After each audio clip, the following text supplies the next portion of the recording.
Welcome to the writer reads The Strays of Lunar One, Book 1, The Unwilling, Chapter 26, Lights Out. Oliver was awake when Lewis arrived. He was sitting on the edge of a surgical bed looking pale and worn, but he was alive. His brown eyes lit with concern when he saw Lewis brought in, and he got to his feet.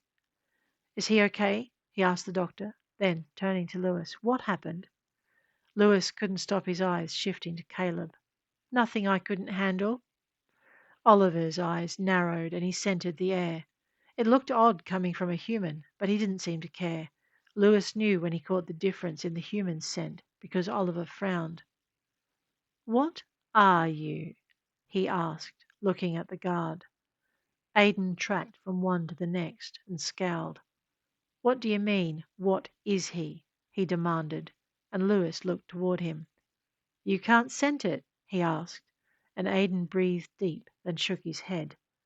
No, the pair of you are being ridiculous. He turned to the doctor. Finish the treatment and make sure they're both at the best you can manage.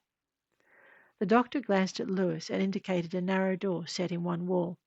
Sand's over there. There'll be a fresh change on the sink. Get clean. I'll come with you, Caleb said, and Lewis tensed. Aidan shook his head. After what happened back there, I'll go, and you'll stay right where you are and not cause any more trouble. Have it your way, Caleb said, and leant against the wall beside the surgery door. He glanced at Oliver. You're not going to give me any problems, are you? Oliver shook his head. Nope, I'm just going to relax until my friend gets back. Lewis was glad to hear it. He headed into the sand, trying to ignore Aidan trailing along behind, and worried for his friend. How close did he come? He asked as he shucked the surgical gown and stepped into the sand unit. Aidan leaned against the sand door. Our bounty nearly dropped by a third. If Florrie hadn't called us in when she did, you'd have been without your alpha. Not a good position for a new changeling to be in. Lewis thought about that, a chill washing through him. Xanel's not a good place for me either, he noted. Xanel didn't win the bid, Aidan told him, and they're not happy, but they can't hold it against us. He cocked his head. I don't know what it is Ravlin sees in you, but they value it highly. Lewis shivered. Worries me. Aidan gave a brief snort. It should. No one knows what happens to the ones they take. Lewis paused. What do you mean? I mean they go into Ravlin, and no one hears from them again. The news sent a thrill of alarm down Lewis's spine. No one? Aidan pushed off the wall. No one. Get clean and get out. Lewis soaped and scrubbed, moving as quickly as he could despite the numerous aches echoing through his body. And you're okay with handing us over? Aidan shrugged. It's just business, he replied. Lewis's jaw dropped. It's my life we're talking about. Lives are traded every day, Aidan answered. Sometimes they're traded for something their owner believes in. And sometimes they're taken by something else and there's nothing that can be done to prevent it. And you're okay with that? Again that shrug, accompanied by an almost pitying look. Kiara is my pack, he replied, as though that was all that needed to be said. Lewis rinsed and turned the water off, surprised when Aidan handed him a towel. He took it without comment, drying himself as thoroughly as he could before picking up the gown. The wolf looked him over and shrugged. He opened the door. Come. Lewis hesitated. He thought about slugging the alpha and making a break for it, and then remembered how tired Oliver had looked. His friend needed whatever it was his blood had manufactured, and that was all there was to it. As soon as he took a step forward, Aidan led the way into the surgery proper. Lewis followed, relaxing when he saw Caleb still leaning on the wall, and Oliver sitting propped where he'd left him. His friend saw the worry in his face and managed a wan smile. That was all the greeting he gave as he let the medical assistants help him lie back. Mr. Havisham, the doctor's quiet voice caught Lewis's attention, and he looked at the man. Yes, Doc? If you'd lie down here. Lewis did as he was asked, stretching out on the gurney and noting it had been given a fresh cover. He let the medics position him as they needed, giving them a worried look when they strapped him down. For your safety and ours, the doctor explained, catching Lewis's look. You need to stay still during the transfusion, and then after, as we top you back up. As they what? Lewis tried to raise his head so he could watch the doctor as he went about the setup, but it was no good. A strap across his forehead constrained him. In the end, he closed his eyes, flinching as they inserted the necessary needle and tube. Steady now, the doctor said, and he felt the blood begin to flow. How much? He asked. Same as before, the doctor replied, and Lewis sighed. He had no idea how the doctor expected him to recover within the time frame the bounty hunters expected. But then, that wasn't up to him. That was purely the medic's call. Given nothing better to do, he closed his eyes and let himself drift. He woke as they released the straps. Steady, Mr. Havisham. We're transferring you to a regen tank to deal with the blood loss and your other injuries. Mm-hmm, Lewis managed, and remained limp as they did what they needed.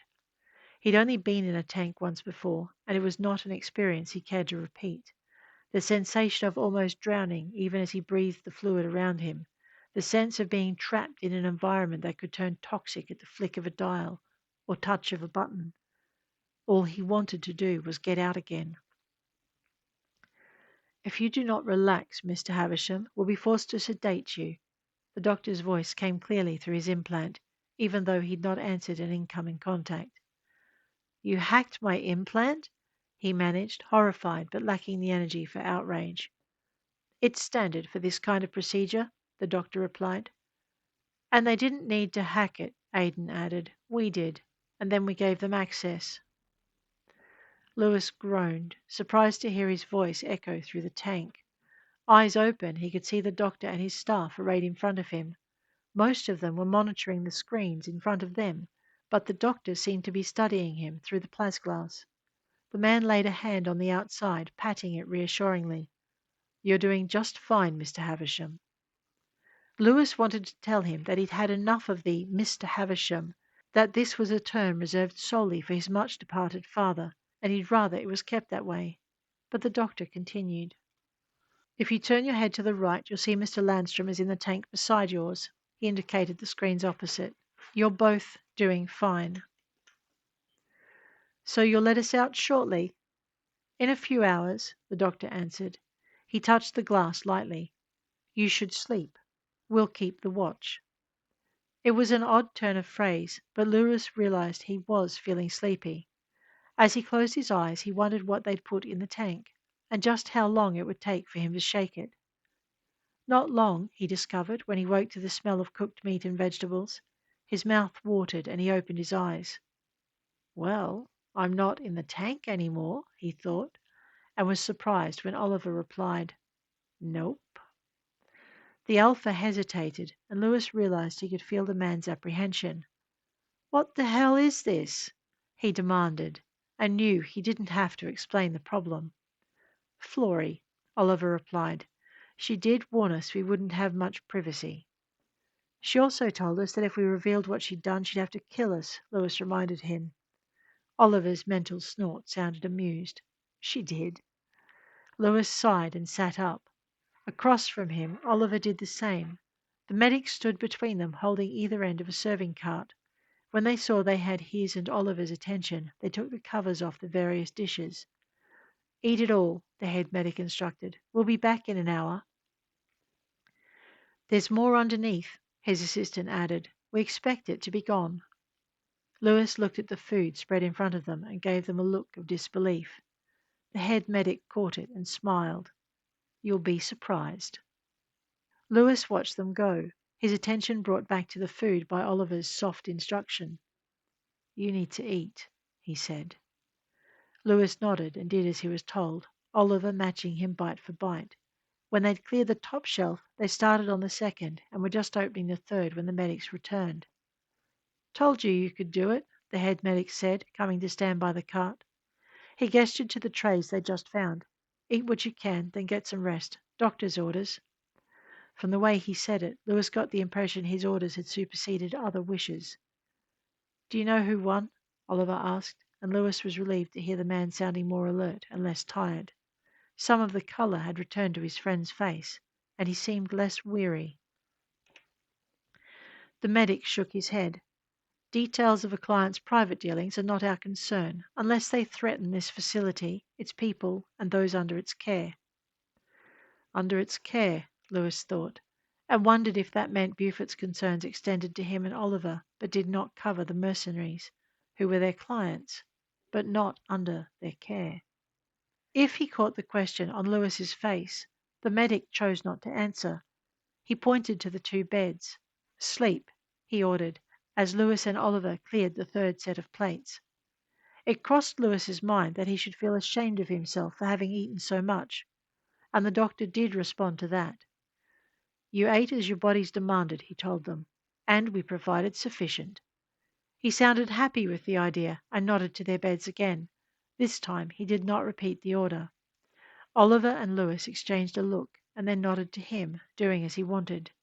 They were asleep as soon as they'd stretched out, their breathing slowing and growing deeper as they went under. They did not see the doctor signal his colleagues in to cover them with light blankets and take the serving cart from the room.